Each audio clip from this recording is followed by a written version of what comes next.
Bismillahirrahmanirrahim. Assalamualaikum warahmatullahi wabarakatuh.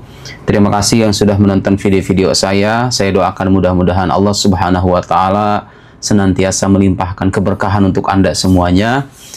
Izinkan saya pada video singkat ini untuk mengoreksi lagi-lagi salah satu kesalahpahaman saudara-saudara kita dari kalangan mazhab Salafi Wahabi ya, yang kerap kali memandang sinis orang-orang yang bicara tentang akidah dengan basis atau landasan argumen-argumen filsafat. Jangan campur adukan akidah dengan filsafat. Padahal kalau Anda pergi ke Timur Tengah, jelas banget tuh di Al-Azhar, jurusannya itu akidah filsafat. Kenapa namanya filsafat, bukan filsafat akidah, tapi akidah filsafat? Karena di sana kita dipelajari, sebelum kita belajar filsafat, belajar akidah dulu yang matang. Jadi memang bahasa lebih tepatnya itu bukan pencampur adukan, tapi itu penggabungan. Mana yang lebih didahulukan? Ya akidahnya dulu sebelum Anda baca buku-bukunya Bertrand Russell, Martin Heidegger, ya, atau misalnya siapa itu Immanuel Kant, René Descartes. Sebelum baca orang-orang itu, dalami akidah terlebih dulu, dan itu yang diajarkan sama guru-guru kita di Al-Azhar. Baru setelah kita memahami kitab-kitab dasar dalam akidah, kitab menengah sampai kitab atas, baru setelah itu belajar filsafat. Oke? Jadi kalau seandainya bicara akidah dengan memadukannya dengan filsafat itu terlarang, ngapain tuh diajarkan di Al-Azhar itu? Itu lama Al-Azhar mengajarkan keharaman tuh sepanjang berabad-abad ya. Nah, izinkan saya saudara-saudara nih, saya ingin menampilkan kitab-kitab yang dijadikan diktat, artinya buku resmi di kampus Al-Azhar. Lihat. Saya sengaja menampilkan ini supaya Anda yang tidak tahu sadar dengan kekayaan khazanah keislaman kita. Lihat. Syarhul Mawaqif karangan Al-Jurjani. Kitab Al-Mawaqif pernah saya tampilkan, kitab tebal, disyarah sama Al-Jurjani segini, 8 jilid. Ini 8 dalam 4 ya. Ini kitab akidah. Tapi kalau Anda baca kitab ini dari awal, Anda akan terkejut. Kenapa? Karena di jilid 1, 2, 3, 4, 5, 6 itu beliau banyak bicara tentang filsafat. Bicara filsafat. Bicara dasar-dasar akidahnya itu kapan? Oh, di jilid ke-7, jilid ke-8. Kalau seandainya bicara akidah dengan filsafat itu haram, nggak boleh, terlarang. Kira-kira ini mah kira-kira ya, kita bayangkan. Itu ulama-ulama Al-Azhar tuh mungkin gak sih mengajarkan kebodohan dan kesesatan selama berabad-abad itu? Dan mungkin nggak orang-orang besar ini, kalau orang jenius semua ini yang orang beginian. Oke, baru satu itu. Saya pelajari beberapa chapter dari kitab ini ketika saya kuliah di jurusan akidah filsafat di tahun ketiga. Tahun keempat kita mempelajari ini nih. Syarhul Maqasid.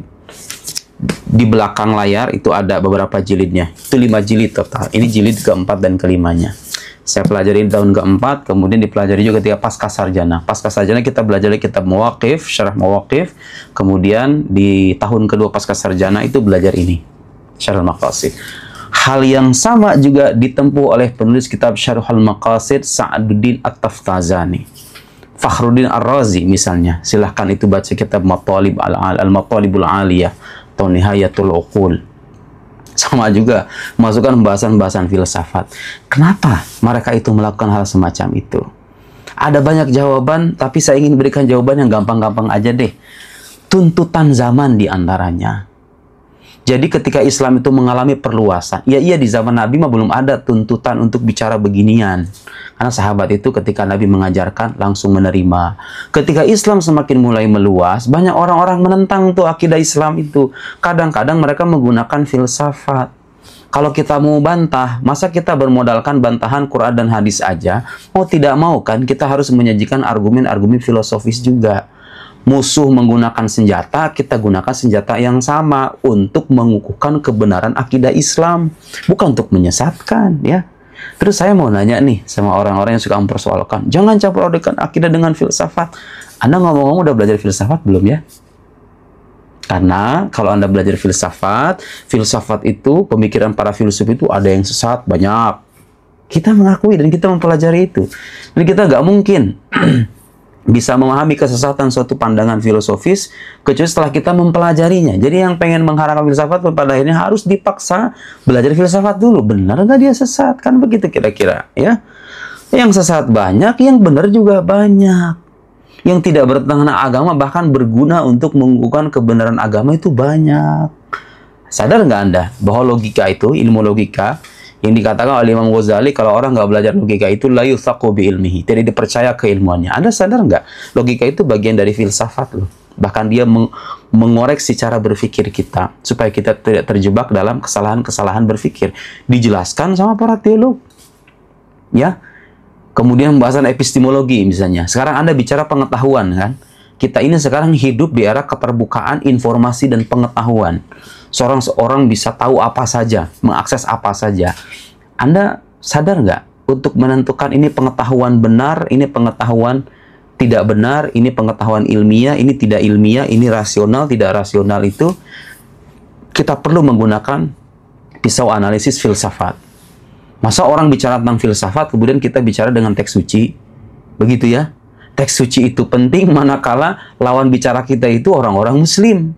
Tapi bagaimana kalau lawan bicara Anda orang-orang seperti Richard Dawkins misalnya, Sam Harris, atau para filosof-filosof yang kelas atas itu? Kalau Anda bicara akidah dengan mereka, Anda mau pakai apa? Mau pakai dengkul? Nggak mungkin. Harus pakai ini. Jadi ini kekayaan hazanah intelektual milik kita, warisan ulama kita. Harusnya kita bangga, diambil mana yang manfaat, ditinggalkan mana yang menyimpang. Dan ini ulama masukin beginian itu sudah disterilisasi. Ini filsafat yang bisa mendukung akidah keagamaan, ini yang bertentangan. Apa salahnya kita menggunakan tradisi yang mungkin asing dari agama kita, selama dia nggak bertentangan, justru bermanfaat untuk agama kita. Nih, kalangan Asy'ariyah atau pengikut Imam Asy'ari sering sekali tuh dituduh dengan cara begitu. Akidah Asy'ari itu sudah tercampur dengan filsafat Yunani. Saudara-saudaraku, itu prinsip-prinsip filsafat Yunani itu sudah dikaji oleh para ulama.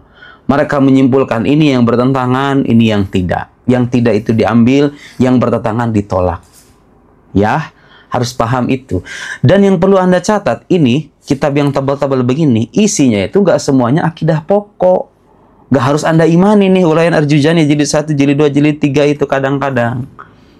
Yang wajib diimani oleh setiap muslim adalah akidah-akidah pokok, menyangkut ketuhanan, kenabian, hal-hal gaib. Kenapa usah dibikin ribet? Bukan dibikin ribet. Masalahnya Islam ini diperuntukkan bagi semua manusia. Gak semua manusia pengen penjelasan yang gampang-gampang. Ada orang-orang di luar sana yang kalau pengen menanyakan kebenaran agama itu harus pakai argumen yang filosofis, yang mendalam, yang detail. Nah, ini ulama. Mereka menulis kitab-kitab ini untuk kalangan itu. Butuh nggak kita di zaman sekarang? Ya sangat butuh. Kalau Anda sebagai intelektual ya, lain kalau misalnya kita ceramah di masjid. Saya nggak mungkin ceramah di masjid dengan kita beginian. Likulli maqam maqal. Harus tahu tempat, begitu ya. Tapi kalau saya pergi ke kampus, saya berdebat dengan misalnya seorang teolog atau misalnya seorang filosof dan dia ingin menentang agama saya, ini bekal yang sangat berharga gitu ya. Jadi ini orang-orang yang persoalkan nggak boleh bicara, inilah akibatnya kalau akidah dibicarakan dengan orang yang belajar filsafat. Kadang-kadang berkomentar ini belajar akidah juga kurang matang, belajar filsafat juga tidak. Tapi ingin berkomentar terus-menerus. Nah, tidak boleh begitu ya. Sebelum kita menghukumi, kita pelajari dulu. Benar nggak nih? Filsafat itu semuanya sesat. Nah, saya sebagai orang yang sudah belajar, saya bilang sama Anda, tidak semuanya saudara. Filsafat itu ada yang tepat, ada yang bermanfaat. Ada yang sesat, ada yang menyimpang. Yang menyimpang kita tinggalkan. Yang dilakukan oleh ulama Asy'ariyah, ulama Ahlus Sunnah wal Jamaah Asy'ariyah Maturidiyah ketika memasukkan pembahasan filsafat, tujuannya adalah mengokohkan, mendasari dengan pendasaran yang kuat, supaya kalau orang meragukan dari satu sisi ada bantahannya, dari sisi yang lain ada bantahannya. Filsuf kelas papan atas datang, kita siap untuk memaparkan. Ada orang-orang apa yang menjelaskan, kita ambil buku kitab-kitab dasar. Begitu caranya. Yang filsafat-filsafat ini, uraian-uraian filsafat ini bukan termasuk akidah pokok. Ya, itu hanya sebatas pendasaran taksis atau tafsilat, rincian-rincian yang tujuannya adalah memperkokoh keyakinan, dan membantah pikiran-pikiran yang menyimpang. Jadi tujuan utama ditulisnya kitab ini adalah itsbatul aqaid, mengukuhkan akidah keagamaan, dan radd syubah, membantah pikiran-pikiran yang menyimpang. Bukankah itu dua-duanya bermanfaat? Terima kasih banyak sudah menonton. Semoga bermanfaat untuk Anda semua. Wassalamualaikum warahmatullahi wabarakatuh.